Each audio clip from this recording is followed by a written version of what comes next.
Hello, everybody, and welcome back to Mark Clemens Postcards. It's good to see you all again. I'm not sure that you can say the same for me. Last video I decided to do without my glasses because I was experiencing a lot of glare, but I lost quite a few viewers over that. Some people were able to cover their screens to avoid the sight of me, but not all were so fortunate. So I decided rather than risk that, I will just have to put up with the glare. So my glasses are back on. Ellie and Lucy, the postcard pup, sends you all a giant hello and hope you've had a good week, as I already said. So we're here to look at what postcards sold over the past week. Taking a look at my sales over the past week, I had a total of $546.14. That was down about 35% from last week. We had a total of 77 items sold. That was down 26%. My average sale price was $7.09, down 12%. And something I've noticed since I've started doing these videos is how much more I am aware of the inconsistency of eBay sales. In the past, I didn't usually track it. I just noticed from day to day whether things were up or down, and I didn't focus too much on the sales trends. So this has really kind of opened my eyes to the ups and downs of eBay, and I don't know if that's a good thing or a bad thing, but I'm just trying not to focus on it in the small bites, but rather in the big picture, and I think that's what matters. And I don't know about other sellers out there, what their motivations are, but I'm just kind of doing this for fun. So it's all good. Slow week, good week, it's all good. So let's take a look at what makes up these numbers. First item up for bid on The Price is Right. This is the Dallas County Courthouse in Buffalo, Missouri. You can see that's a nice looking bright linen era card. It is postedly unused. And that one sold for $5.95. Then we have a view at Lake Keuka in New York. And it says hydro airplaning, a favorite pastime at the Keuka Hotel. If you look closely, you can see an airplane coming in. I guess he's going to land on the water. That's the idea there. This is a white border card. It is unused. I thought that was pretty cool. And I listed that for $9.95, but it didn't get much action until somebody made me an offer of, or I made an offer. I did send out a bunch of offers, so I'm not sure which ones I made or people made to me. But this one sold for about half price, so I sold this one for $4.75.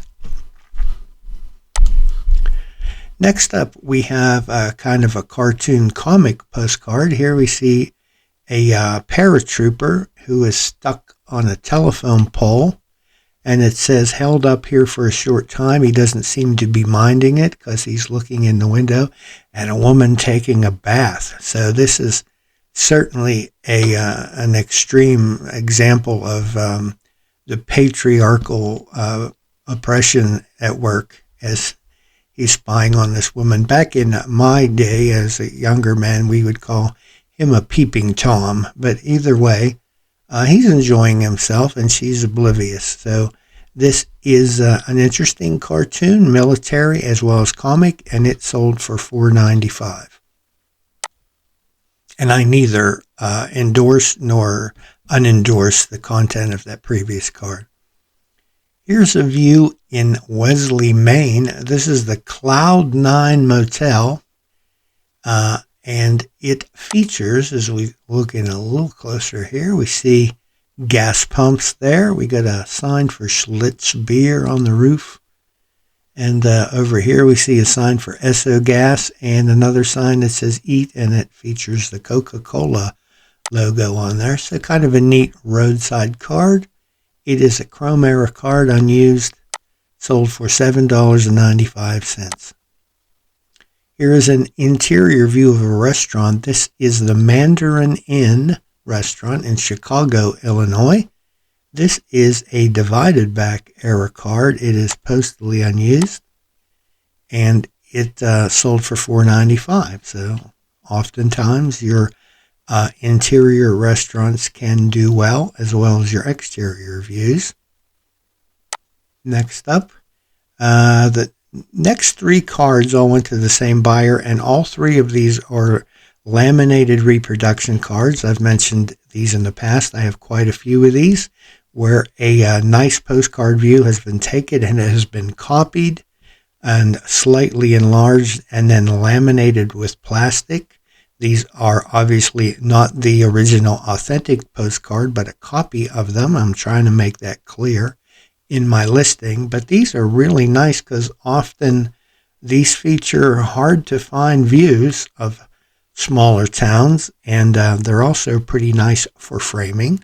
So the first one that this buyer purchased was a view in Smithton, Pennsylvania, a view on First Street, and it's an older divided back era view. It was originally posted in 1919, but you can see they have, I can attest that Smithton is a small town. It's not far away from here. And in this scene, they have a dirt street. That one sold for $5.95. Next view, also in Smithton, again with the dirt street.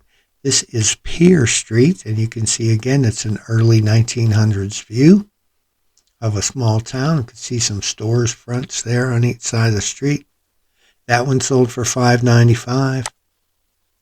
Last view again of Smithton, PA. This is kind of a bird's eye view, stepping back, taking a general look at the whole town there. And that probably is about the size of the whole town, at least at the time of this. Again, another early 1900s view. All three of those cards would be difficult to find, I could say. Those are not common views that you come across. And that one also sold for $5.95. So approximately $18 sale for those three cards. And I did receive a note from the buyer here after he received these, and he was extremely pleased with them. Next up is a view in Akron, Ohio. This is the University of Akron. If we were flying over in an airplane and took a look down, it is a linen era card, unused, sold for, I believe I took an offer of $4.95 on this. Here is a railroad scene in Bridgeport, Connecticut. This is the railroad station here to the left, or maybe even to the right. And lots of tracks going down the middle. It is a divided back era card, unused, sold for $5.95. Here we have a more modern card. This is a Continental era size card. I'm pretty sure if we look on the back, this was published in the year 2000, so it's a 25-year-old card. Not that old in the world of postcard ages, but an interesting card because of the subject matter. This is Elvis, and it has 4 different views of Elvis, and I know even to this day, lots of Elvis fans out there. So this card sold for $4.95. Back to your older postcards. Here's a view in Dayton, Ohio. This is the National Cash Register Company at quitting time. And look at the number of people coming out of there. I mean, that is just a huge number of people. So they employed really a lot of people at that time. This is a white border card. It was posted in 1918. And I have good success anytime I come across a National Cash Register company postcard. They tend to sell well. They're not big money cards, but they are consistent sellers. This one sold for $5.95. Here is a view at Coney Island, New York, the amusement park. This is Luna Park, and it is the tower at night. You can see that all lit up. A divided back card. It is unused. Sold for $5.95. Here is a non-postcard item. This is an embroidered patch. A couple weeks ago, I stopped at a little antique store to where I knew there was a postcard dealer. Unfortunately, he had it was kind of in the middle of restocking his booth, and he had very little there to look at. But he did have a couple boxes of postcards. Everything in the boxes was a quarter. So I did take some time to sit down and look through them, and I found a few things, and among them was this embroidered patch. I have had some success in the past with embroidered patches. Wasn't familiar with this one, but I thought, hey, for a quarter, what the heck? And there were actually two of them, so I bought them both. And when I got home and did some research, I saw that this particular patch, this identical patch, had recently sold for $30. So I put that up for auction, and it got 4 bids and ended at $16.75. Little less than my comp, but nonetheless a pretty nice sale for something I had invested a quarter in. And then the second patch I offered to the backup bidder, and they accepted that and purchased that one for $16.25. So between the two patches, I got did get $33. So quite pleased with that. Here is a view of the Astrodome in Houston, Texas. I don't know if this building still exists. I assume that it does, but I don't believe they play baseball there anymore. But this is a chrome era view. You can see it is unused. At one time, this was the ultimate baseball playing facility, but as time goes on, things change. So that's just something from the past now, and this card sold for $5.95. Perhaps somebody out there who follows baseball could tell me if, well, I know, yeah, the Astros still exist as a team. I believe they do. Where do they play now? Here we have an Easter card. This is an Easter card, so a holiday as well as a fantasy card, because or anthropomorphic, as we have animals doing human activities. Here's some rabbits holding a string with eggs on it, and another rabbit is jumping over them. The rabbits have clothing on. Rarely do I look out my window in my yard and see rabbits with clothing. Occasionally, but nothing fancy. But these rabbits are playing a game, and that makes this type of card sought out by certain collectors. It is a divided back card. It was posted in 1910, and I had originally priced this at $9.95. It's been on eBay for a couple years now. Didn't get much interest. Somebody made me an offer of $6, and I accepted that. Here's a patriotic type card. This is titled The Monitor's Great Victory. That was a scene that you would have seen during the Civil War. And you can see the stars and stripes up there. And here's the ships. You can see each one of them. This is a divided back era card posted in 1910. It is also embossed, as you can see the impression from the front on the back there. A pretty nice patriotic card there. And again, that one was listed at $9.95. And it also was on eBay for a couple years, and so I received an offer again, I believe $6, and I accepted that. Here's a nice street view. This is a view in Clarion, Pennsylvania, the downtown business section, and you can see some old cars, look like probably 40s era, 30s, late 30s, early 40s era vehicles. Down the street, and you've got your storefronts and signage. This, I believe, is a chrome era card. Even it has a white border, but it's a little newer than that. And this one sold for $7.95. Here is a birthday postcard. This celebrates the month of February. If you were born in February, and your birthstone would be amethyst, and your birth flower would be primrose. It is a divided back card posted in 1908. It is embossed and appropriate for the month of February, as we are still in the month of February. That one sold for $4.95.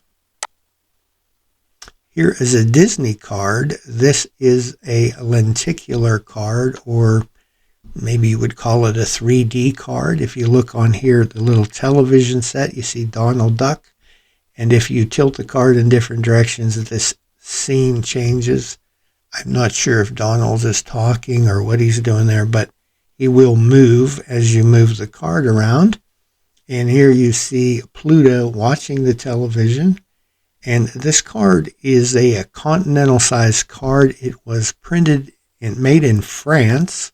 I believe the copyright date is 1963. So it's not that new. It is, I believe, it is continental size. And the background of this card is velvet. It reminds me of the old velvet paintings that were so tacky, that were real popular in the 60s and the 70s. It's like a velvet painting on a velvety background with the television. And anyway, all that to say, I had this one listed for $14.95. It's been on for about a year. I had absolutely no interest in it whatsoever until someone made me an offer of $11.75, I think it was. And so I accepted that. I actually thought that one would be a little more popular than it was, but I'm not a big authority on Disney stuff. Next up, we have another nice street view. This is in New Brighton, Pennsylvania, which is near Pittsburgh. This is 3rd Avenue looking north. Zoom in a little bit. You can see the older cars, look like 20s era cars there, parked along the street. Some trolley tracks. It is a white border era card, which does put it in the late teens and 20s. It is unused, sold for $7.95. Here is a view in Hot Springs, Arkansas. This is the Mountain Valley Hotel and Sanitarium. Usually sanitarium cards do well. You see, it's a pretty attractive card. It is divided back. It is unused. It does have a little bit of watermarks around here. You can see some staining that must have got damp or wet at one time. Doesn't seem to have affected the front, though. The front is nice and clean and bright and colorful. And this card, I believe, was listed for $7.95. And again, I took an offer. And to be honest with you, I can't remember I want to say maybe $5 on that one. And since it had been on for a couple years, I accepted that. Here we have another greeting type card. This is a Valentine. It says, "To the one I love," and we have a girl there holding some balloons and some hearts. This is an artist sign card. It is from Ellen Clapp Saddle. You can see her signature just real tiny down here at the bottom below the girl's feet. It does have some flaws in it that has some faint postmarkings on the front here. And it is a divided back. It was posted in 1909. It's embossed. Pretty nice card overall. But over the years, I have found that when it comes to greeting type cards, such as Christmas, Easter, Thanksgiving, Valentine, whatever they may be, the condition is much, much more critical, much more important to those collectors than it might be, say, for a view card, like a street view or something like that. The people who collect these want very nice, clean, crisp images, and I don't blame them. And so this one is close, but the postmarks do hurt it a little bit. But regardless, it's a nice Valentine with a artist signature, and it's sold for $6 I'm listed at $6.95. I believe I took an offer of $6. Here's an interesting card. This is the name Theodore, and it is written in red glitter there.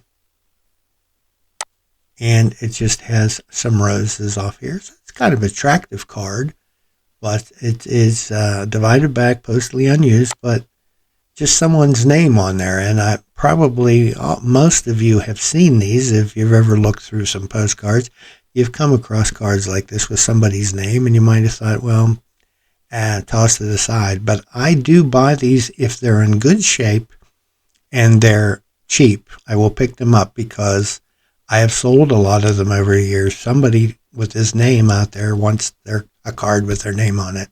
So they will sell. They need to be in nice condition, and you need to get them cheap, but they can sell. So there's an example of that. Here is, and I hate to say this because if the person who bought this is watching, I don't want to offend them, but it's kind of a boring card. It's just a stream and some trees. So there's not a lot to see there. Maybe they would even agree with me on that. But apparently it's a subject that they collect, and maybe they didn't have this one in their collection. It says Mock Chunk Creek from Switchback on, I can't read the rest of it there. But Mock Chunk is a town in Pennsylvania. It was, I think it is now called Jim Thorpe, Pennsylvania. It was named after Jim Thorpe, but its original name was Mock Chunk, and this is a scene there. So if you had a collector from that town, they might perhaps not have had this view. It is a divided back card. It was postally used. 1919, I guess, is the date there. And that one sold for $5.95. So my apologies to the buyer. I didn't mean to denigrate your card. It's just, let's be honest, it's not the most fascinating view. Here's a more interesting view. This one is Thron's Pond in Rome, New York. And I do find this to be a pretty attractive card. Here you have this looks like a farm to me, so I would say here you have a big farmhouse in the background. Here's a fenced-in field, got some cattle over here grazing in the grass. Have a nice pond with a reflection of the house and the trees there. A dirt road going up here on the left, so I think this is a pretty attractive card. And this one was listed for $5.95. I think I took an offer of $4.95. That one had been in my store for almost 5 years, but it is a divided back card posted in 1911. And as I said, I got an offer on that one that I accepted. Then we have a military theme card. This is a cannon. This is located at Fort Slocum, New York. And it just says number 926 coming from battery. That's exactly what the card says down here on the bottom right corner. It is divided back, posted 1909. And it is a real photo as well, I might add. And that one sold for $5.95. Here is an interesting card. This is from Finland, I believe. Yes, that's what it says. It is an Easter card, and you can't tell that from this writing unless you knew this language, but I was able to translate it enough to determine it was an Easter card. And you can see it does say Finland here on the back. It's an undivided back card. It doesn't have a postmark or stamp, but it does have writing. So I would still consider that unposted. But it is handmade. This is hand drawn and written on here. And this card was originally listed, as you can see, 2019. So December. So that's been a good over 5 years now. And I have to say it had no interest whatsoever during that time period until just the other day when somebody came in and purchased it. And they left me a note saying that they collect Scandinavian handmade Easter postcards. So I don't know where they've been for the past 5 years, but they finally did show up and purchased this card for $4.95. So I'm glad to see that it's finally found its proper home. And that's really the idea. That's the purpose in life of us postcard resellers, is to, a lot like people who work with animals and find, abandoned animals, dogs and cats, find them homes. It is our job to find postcards homes. And so I feel I have succeeded here in this case.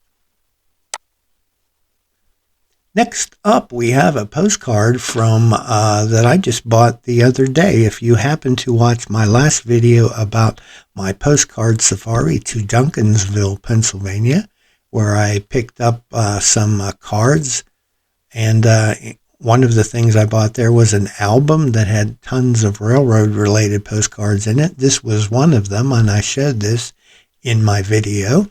And it's one of the few that I've had time to get up on listings, but this card sold immediately. This is the railway station in Canastota, New York, and it says third rail cars of the Oneida Railway Company. So as we zoom in here, you can see that's a railway car, but it's a trolley essentially, and you have people getting on or off there. And this trolley runs on these tracks, which happens to run alongside the train tracks or the railroad tracks here. And this was a divided back card. It was posted in 1910. I thought it was a pretty cool, attractive card, and it, as I say, it sold almost immediately upon listing at $14.95. Here is an advertising card, an airline advertising card for TWA or Trans World Airlines. These were issued in a variety of scenes. This one features the Neuschwanstein, and that's correct. Don't even bother looking it up. I said it right. Neuschwanstein Castle in Germany. As you can see, the castle there. On the back, it is unused, but this would be a modern chrome era type of card, even though it's not a chrome finish. I think this one's more of a textured finish, like a linen card, but definitely newer than linen. And it is interesting that on the back, all the writing here is in German, even though it was printed in the USA. But that is an advertising card for TWA. I have a couple different ones of these, and they sell occasionally. This one sold for $4.95. Here is a view in New York City. This is the Brooklyn Bridge, as you can see it going across the card, and the harbor at sunset.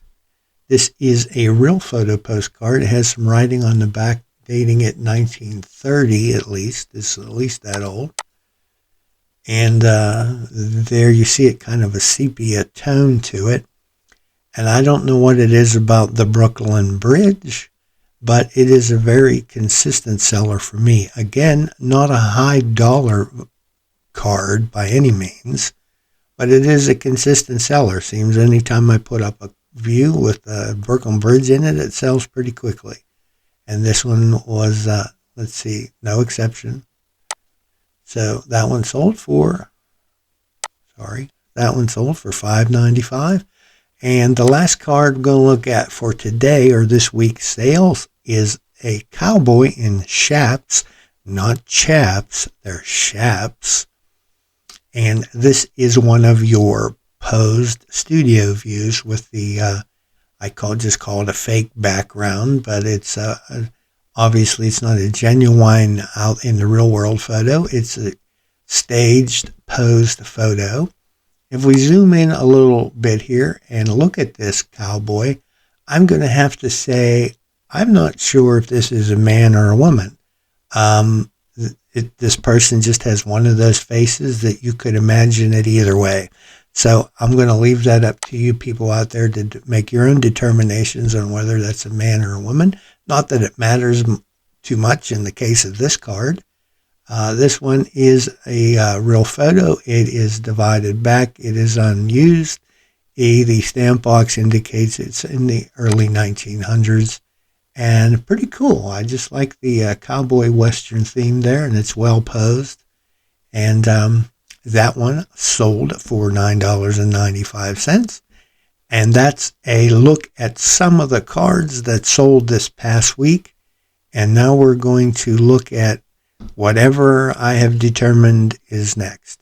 Hey, where's my real hat? I can't keep track of anything in this dump. Anyway, are you hungry? Then sit down, and I'll see what I can scrape up that the rats haven't already eaten. My hat is missing, just like my Michelin stars. Did you notice my head moves, but my hat doesn't? Weird. Well, I am definitely hungry and ready to look at some restaurant postcards, but I know one thing for sure. We will not be going to whatever restaurant that dude is cooking at. So, first up today, we have Ted Lewis's Just Wonderful Food. And as you can see, this is a multi-view card. Ted Lewis's was, let's see, I'm trying to figure out where it was. Connecticut Avenue Northwest, across from Wardman Park and Shoreham Hotels. Oh, in our nation's capital. So Ted Lewis's is in Washington, D.C. You can see this is a linen era card. You've got your exterior view there and a couple interior views of the dining room. Looks like a nice place to go. Next up, we have Math Igler's Casino in Chicago. Now it says casino. I don't know. Do they really have gambling there?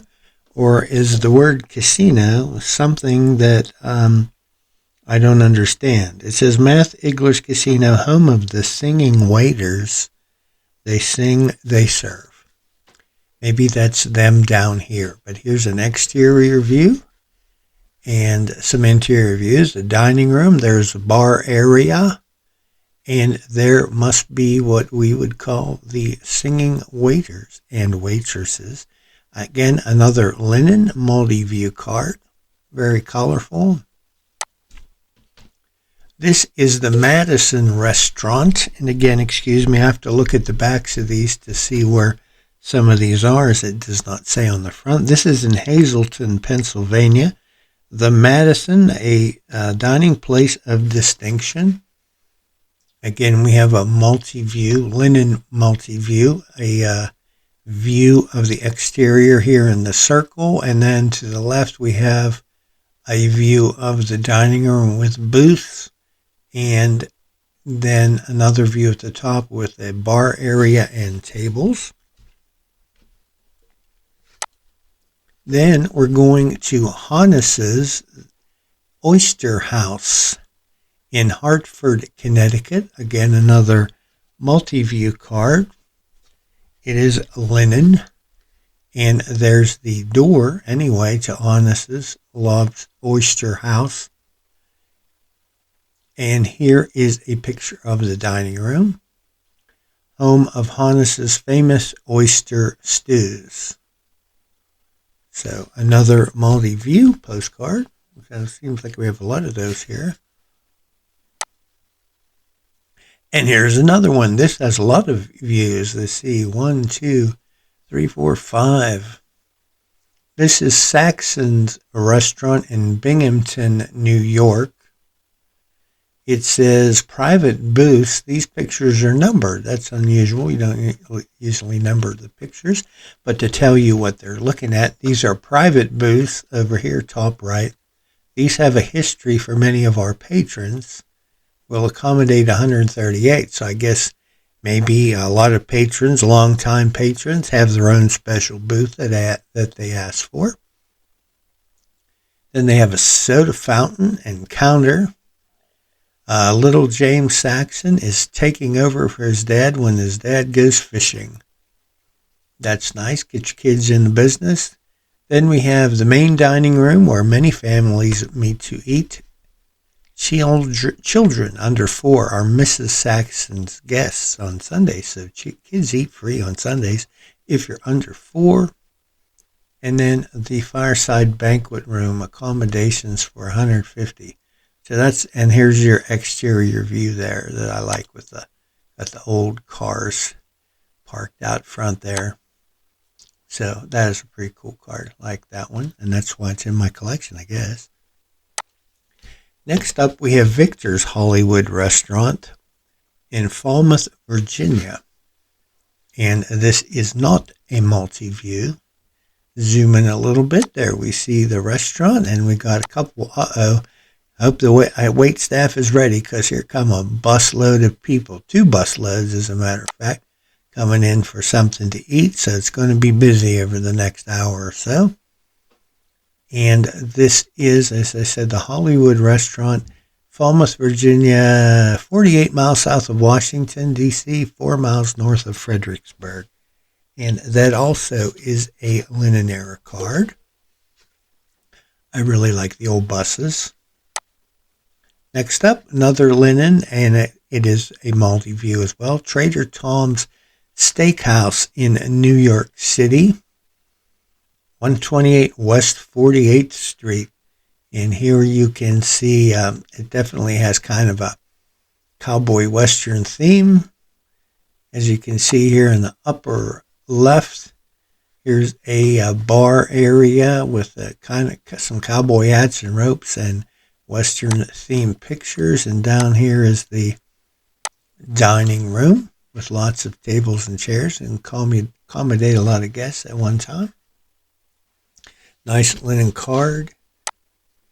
Here is a diner. This is the Mont Eagle Diner in Mont Eagle, Tennessee. Kind of your pretty much traditional looking diner. You can see a nice view of the exterior of the building. And it kind of gives you, it's sort of a map. It kind of gives you directions in the 4 corners to other places like Chicago, New York, Miami, and Nolens. Next up, we have the Inglenook Restaurant. And the Inglenook is also in Chicago, Illinois. So this looks like more like out of the city. This is more suburban type setting here. Here we have the restaurant exterior with some older cars in the parking lot. Nice colorful linen card. Here's an interior view. This is the Piccadilly Inn at the Hotel Continental in Cambridge, Massachusetts.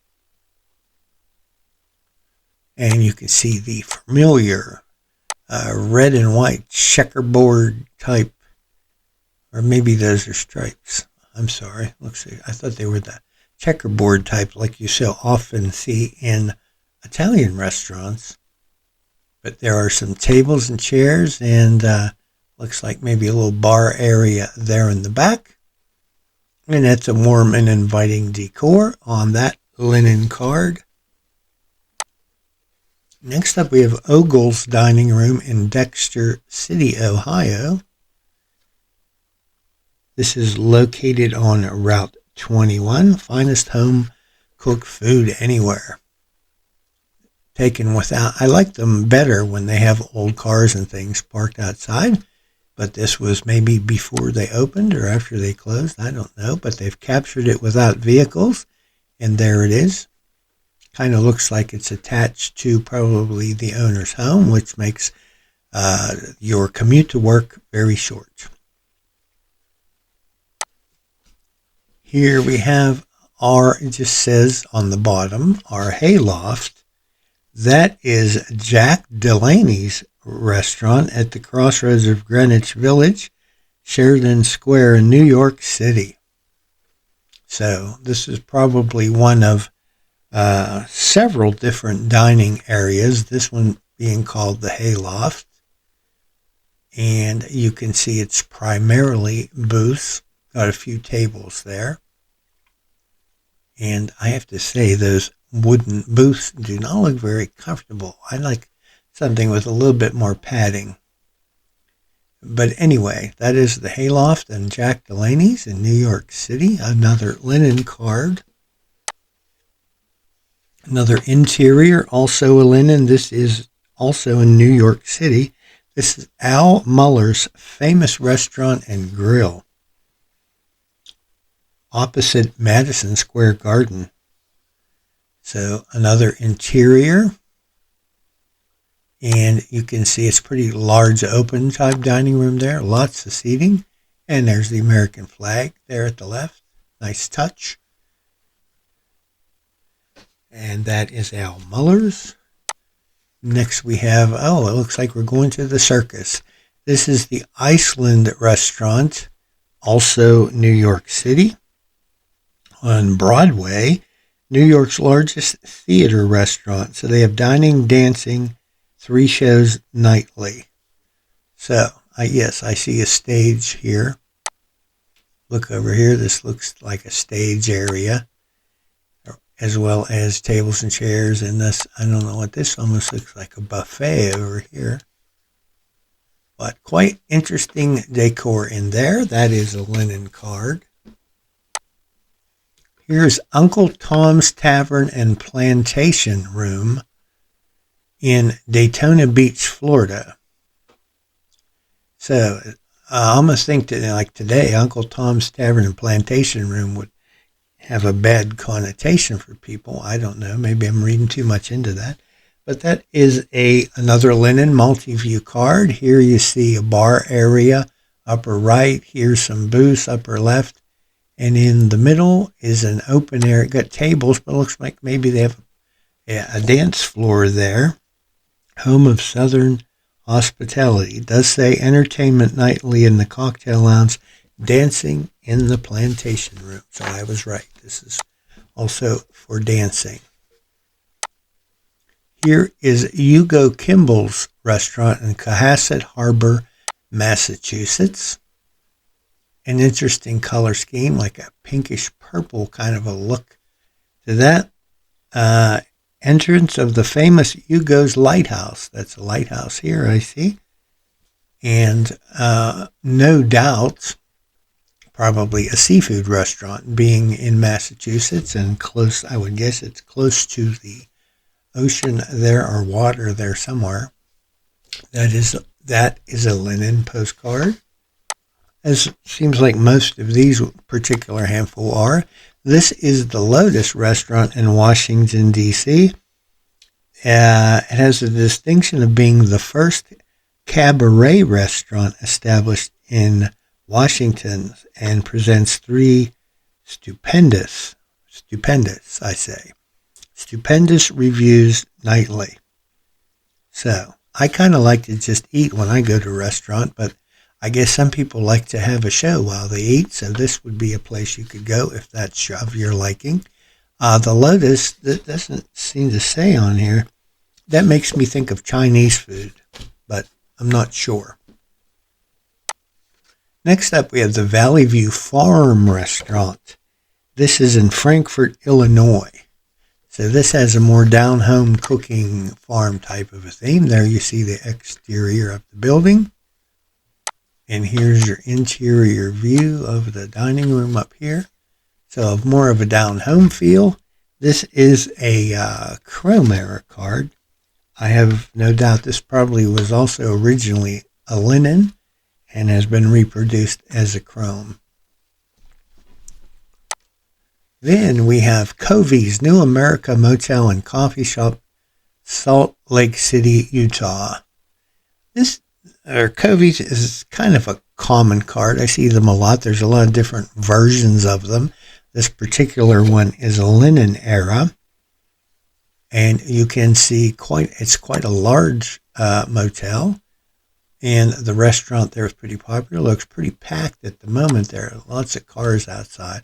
But you will find different versions of it. This one happens to be a linen version. Now we got another interior. This is in Montgomery, Alabama.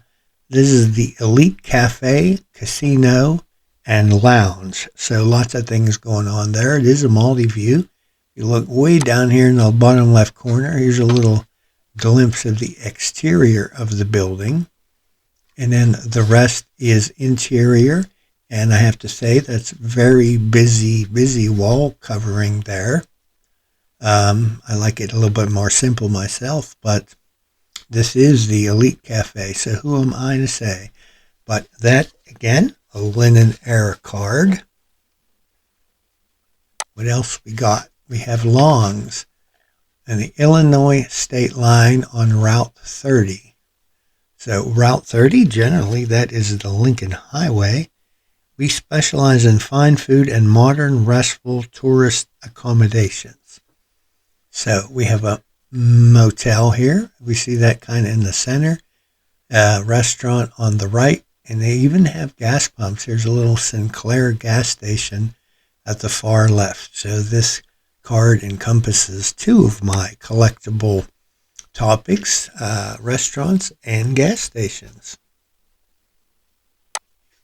Next up, we're going to have another interior view. This is Aaron Musical Bar and Cafe in Atlantic City, New Jersey. A linen card, 1 block from the railway station, 3 doors from Boardwalk and Beach. So they also have floor shows, Irish and American music, and dancing. So this looks like one huge bar here with stools all the way around. And it kind of has that Art Deco feel with the it's like glass block on the bar, and the pinkish and greenish colorings remind me of like Art Deco theme. So there's a nice linen interior view. Next up, we have the Starlight Gardens atop the Hotel Utah in Salt Lake City, Utah. Colorful looking room, Starlight Gardens. They have dining and dancing nightly under the stars. So another place that you can have food and entertainment. That's a nice linen card. And lastly, for this batch of restaurants, we have Tyball's Restaurant, famous for fried chicken, steak, and perch. Okay, perch is fish. So they got you covered there. Poultry, steak, and fish. One of Indiana's finest highway restaurants near Dyer, Indiana. So there you have Tyball's. We're looking down on it. This says Route 41 here. This says Route 30. Again, Lincoln Highway. Tyball's Restaurant. Busy time of day. Lots of cars around there.